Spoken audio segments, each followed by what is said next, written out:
রাসূলুল্লাহ সাল্লাল্লাহু আলাইহি ওয়াসাল্লাম মক্কা থেকে মদিনায় হিজরত করলেন। রাসূলুল্লাহ সাল্লাল্লাহু আলাইহি ওয়াসাল্লামের সাথে হযরত আবু বকর সিদ্দিক রাদিয়াল্লাহু তাআলা আনহুমা সফর সঙ্গী হলেন। রাসূলুল্লাহ সাল্লাল্লাহু আলাইহি ওয়াসাল্লামের সফর করা এবং হিজরত করার ঘটনা যখন সাহাবায়ে কেরাম রিদওয়ানুল্লাহি তাআলা আজমাইন শুনতে পেলেন, হযরত আব্দুর রহমান ইবনে আউফ রাদিয়াল্লাহু তাআলা আনহুমা শুনতে পেলেন। হযরত আব্দুর রহমান ইবনে আউফ রাদিয়াল্লাহু তাআলা আনহুমা শোনার সাথে সাথে মক্কা থেকে হিজরত করে মদিনায় চলে গেলেন। তারিখের কিতাবের ভিতরে এসেছেন আব্দুর রহমান ইবনে আউফ রাদিয়াল্লাহু তাআলা আনহুমা ছিলেন মদিনার শ্রেষ্ঠ ব্যবসায়ী, মক্কার শ্রেষ্ঠ ব্যবসায়ী। মক্কার মধ্যে লক্ষ লক্ষ টাকার সম্পদ ছিল, লক্ষ লক্ষ টাকার সম্পদ ছিল, জায়গা ছিল, লক্ষ লক্ষ টাকার দাগার এবং ব্যবসা প্রতিষ্ঠান ছিল।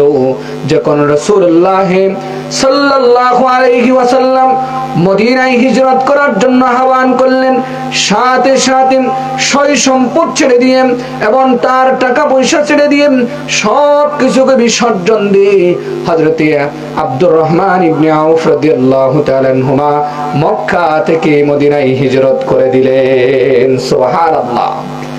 হিজরত করার পরে দেখুন ইতিহাস থেকে শিখতে পাই, হযরত আব্দুর রহমান ইবনে আউফ যে মানুষ মদিনাতুল মুনাওয়ারায় শ্রেষ্ঠ ধনী মানুষ, মক্কাতুল মুকাররমায় শ্রেষ্ঠ ধনী মানুষ, ওই আব্দুর রহমান ইবনে আউফ রাদিয়াল্লাহু তাআলা আনহুমা যখন মদিনায় যায়, আব্দুর রহমানের কাছে ছিন্ন ভিন্ন এক মানুষ, তার কাছে কিছুই সম্পদ নাই, এক টাকাও নাই, এক পয়সাও নাই। হযরত সাদ ইবনে রাবিয়া রাদিয়াল্লাহু তাআলা আনহুমা কে বললেন, হে সাদ ইবনে রাবিয়া রাদিয়াল্লাহু তাআলা আনহুমা, আজ থেকে তোমাকে আব্দুর রহমান ইবনে আউফের সাথে বন্ধুত্বের বন্ধন সৃষ্টি করে দিলাম। হযরত সাদ ইবনে রাবিয়া রাদিয়াল্লাহু তাআলা আনহুমা আব্দুর রহমান ইবনে আউফ কে বলেন, হো ভাই, রাসূল আপনাকে আমার সাথে ভাইয়ের সম্পর্ক জোড়া করে দিয়েছেন। আল্লাহর কসম করে বলেছি, আমার বাড়িতে আমার জন্য আমার দুইটা স্ত্রী রয়েছে, আমি বাড়িতে গিয়ে একটা স্ত্রীকে তালাক দেয়া দিব। আমার বাড়ির মধ্যে যেই ঘরটা রয়েছে ওই ঘর অর্ধেক ভাগ করে ফেলবো, আমার যতগুলো সয় সম্পদ রয়েছে অর্ধেক ভাগ করে ফেলবো, আমার যে ব্যবসা প্রতিষ্ঠান রয়েছে অর্ধেক ভাগ করে ফেলবো।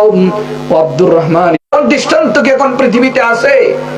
সাহাবাদের পথ ধরে যদি আমরা চলতে পারি, আসলাফদের পথ ধরে যদি আমরা চলতে পারি, আমাদের পূর্বপুরুষদের পথ ধরে যদি ছিন্ন করে দিতে পারবে না, ঠিক কিনা বলেন? যদি আমরা আমাদের চীনের মুসলমানদের উপর নির্যাতন চলতে পারবে না, উইগুরের মুসলমানদের উপর নির্যাতন চলতে পারবে না, মায়ানমারের মুসলমানদের উপর নির্যাতন চলতে পারবে না, কেননা সাহাবাদের যে বন্টন ছিল সে বন্টন আমাদেরকে শিক্ষা দেয় এই বন্ধন এমন একটা অটুট বন্ধন। একজন সিরিয়া থেকে যদি একজন বাংলার শেষ প্রান্তে মুসলমানও যদি নির্যাতিত হয়, সিরিয়ার এবং মস্কো থেকেও আওয়াজ উঠবে, আমার ভাইয়ের শাহাদাতের বদলা নিতেই হবে, নিতেই হবে, ঠিক কিনা বলেন? কিন্তু আমরা আজকে সেই পথে নাই। সাহাবাদের পথ ছেড়ে দিয়েছি, আসলাফদের পথ ছেড়ে দিয়েছি। মুহাম্মদ বিন কাসেম, তারেক বিন জিয়াদ, শাহদুল মুজাররদি আমানি, তিতিমির রহমাতুল্লাহি আলাইহি তাদের পথ ছেড়ে দিয়ে আজকে আমরা গণতন্ত্র, socialism, communism, Abraham Lincoln, Karl Marx, লেনিনের মতামত নিয়েছি, যেই মতাদর্শের মধ্যে কখনো মুসলমানদের ভ্রাতৃত্বের বন্ধন আসতে পারে না, ঠিক কিনা বলেন? তারা আমাদের ভিতরে ভ্রাতৃত্বের বন্ধনের ভিতরে আঘাত করতে চায়, ঠিক কিনা বলেন? তাদের যেই আক্রমণ চলতেছে কোন পুরো পৃথিবীময়, এই আক্রমণ তারা করতে চায় মুসলমানদের ভিতরে যে ঈমানি সম্পর্ক আছে এগুলোকে বিচ্ছিন্ন করে দিতে চায়। দেখেন আজ আমাদের ভিতরে দলে দলে বিভিন্ন করে দিছে, বিভক্ত করে দিছে। কেউ বলে আওয়ামী লীগ, কেউ বলে বিএনপি, কেউ বলে জামাত, কেউ বলে চরমনাই, কেউ বলে ইসলামী আন্দোলন। কেউ বলে ফাঁকা, কেউ বলে দান। এই ধরনের বিভক্তিতে আমাদেরকে লাগা দিছে। কেননা এই বিভক্তিতে লাগা দিয়া আমাদের ভিতরে দ্বন্দ্ব সৃষ্টি করা দিয়া আমরা আমাদের নিজেদের ভাইদেরকে আমরা ধ্বংস করে দিচ্ছি, ঠিক কিনা বলেন? আমাদের এই বিভক্তি থেকে ফিরে আসতে হবে। আমাদের সকলকে বিভক্তি থেকে ফিরে আসতে হবে। কেননা আমরা মুহাম্মদুর রাসূলুল্লাহ সাল্লাল্লাহু আলাইহি ওয়াসাল্লামের উম্মত। রাসূল বলেছিলেন, আল মুমিনু কারাজুলিন ওয়াহিদ। পুরো পৃথিবীর যেই প্রান্তে থাকুক না কেন, পৃথিবীর শেষ প্রান্ত যদি একজন কালো মানুষও থাকেন, যদি তার ভিতরে ঈমান থাকেন, বাংলার শেষ প্রান্ত যদি একজন মানুষ থাকেন, তার ভিতরে যদি ঈমান থাকেন, একেবারে সিরিয়ার শেষ পর্যায়ে যদি একজন মানুষ থাকেন, তার ভিতরে যদি ঈমান থাকেন, আমেরিকার শেষ প্রান্ত যদি একজন মানুষ থাকেন, তার ভিতরে যদি ঈমান থাকেন, রাসূল বলেন, আল মুসলিমু কারাজুলিন ওয়াহিদ। পৃথিবীর শেষ প্রান্তে যে মানুষ আছে, এর ভিতরে যদি ঈমান থেকে থাকে, সেও তোমার ভাই। সুবহানাল্লাহ। তাহলে এই বন্ধন সৃষ্টি করে দিলেন রাসূলুল্লাহ সাল্লাল্লাহু আলাইহি ওয়াসাল্লাম। এই বন্ধন সৃষ্টি করেন আমার প্রভু।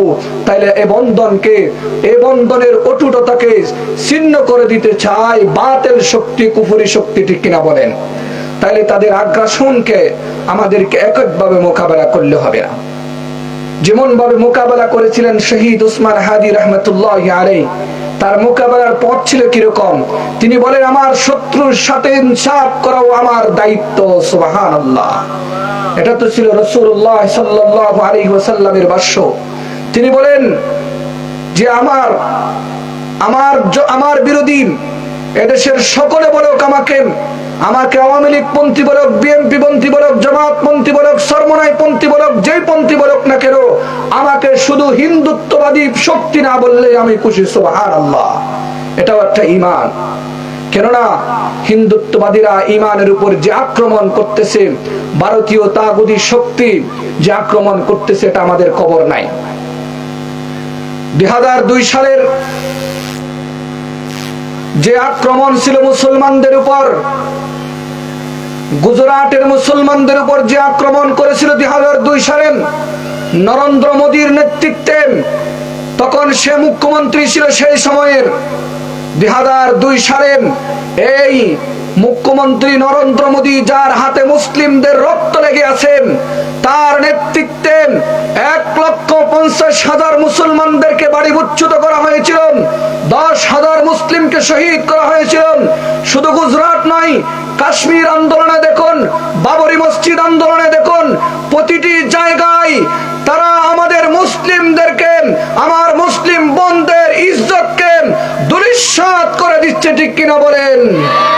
তাইলে ভারতীয় আগ্রাসী শক্তির বিরুদ্ধে আমাদের জীবন যতকাল থাকবে, আমাদের দেহ যতকাল আল্লাহর দেওয়া প্রাণ থাকবে, আমাদের দেহে যতকাল পর্যন্ত রক্ত প্রতিবাহিত হবে, ততক্ষণ পর্যন্ত ভারতীয় আগ্রাসনের সাথে কখনো আপোষ করা হবে না, ঠিক কিনা বলেন?